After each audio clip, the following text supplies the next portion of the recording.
Okay. Hey, it's Kristen and Jeff again from Mend. We talked last week about the importance of ankle mobility, and then we promised a couple of our favorite sort of dynamic warm-up exercises that we often prescribe for people in the gym, like if they are looking to improve their squat depth with enhanced ankle mobility, or very often for our runners or the running population, where we'll have them do a few of these things if they are recovering from, let's say, an Achilles tendinopathy or plantar heel pain. Okay, so we'll kind of run through all of these here. Jeff's going to start with. So we'll start with foam rolling to the calves. Okay, so simple as foam rolling may be, this actually has been shown in the literature to improve squat depth, as well as just ankle dorsiflexion range of motion. So really just 30 seconds on the low end to up to 90 seconds on the high end, kind of going all the way from the origin of the calf behind the knee and then down to about where the Achilles tendon starts to taper down. So you're kind of targeting the soft tissue. You can also do the medial aspect of the calf by rotating in. So we often see lots of increased muscle tone along that medial line of the calf. And then you can rotate your lower extremity out to do lateral calf. So maybe start with about 30 seconds both on the inner portion of the calf and the outer portion of the calf. So that would be the rolling component to improve ankle mobility.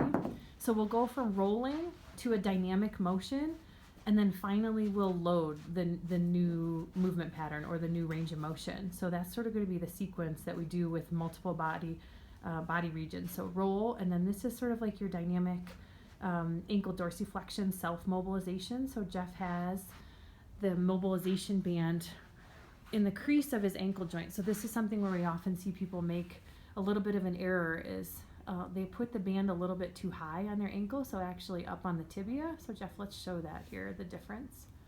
Yeah, so maybe up here, and then they're driving forwards. And if you're trying to facilitate movement at the ankle joint, then you really want that band lower, almost right where that crease is in Jeff's ankle, keeping your heel down. And then a key component with this is that your arch stays up. Rock forward as far as you can, and maybe just sort of hang out at that end range for a second or two, and then come back. So maybe about 15 or 20 reps like that before you kind of hit your squats or go out for a run.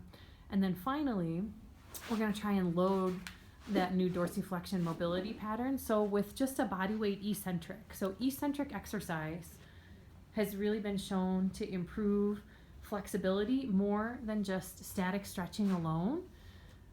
So what you'll do here is you'll go up with two legs and on a surface like a weight plate or a step, and then you want to slowly lower down over the course of about 3 to 5 seconds until you're kind of in that dorsiflex position or that negative heel drop. Okay? So again, maybe 10 or 15 reps on each side before you work out. This is not designed to be the progressive loading that we often prescribe with Achilles tendinopathy, but rather more for mobility. But a note of caution here, you will find yourself get sore with these, so really you don't need to be doing a traditional 3 sets of 10 or 15 reps. You can have some increased calf muscle soreness, but overall these are good things to help improve ankle mobility. Okay?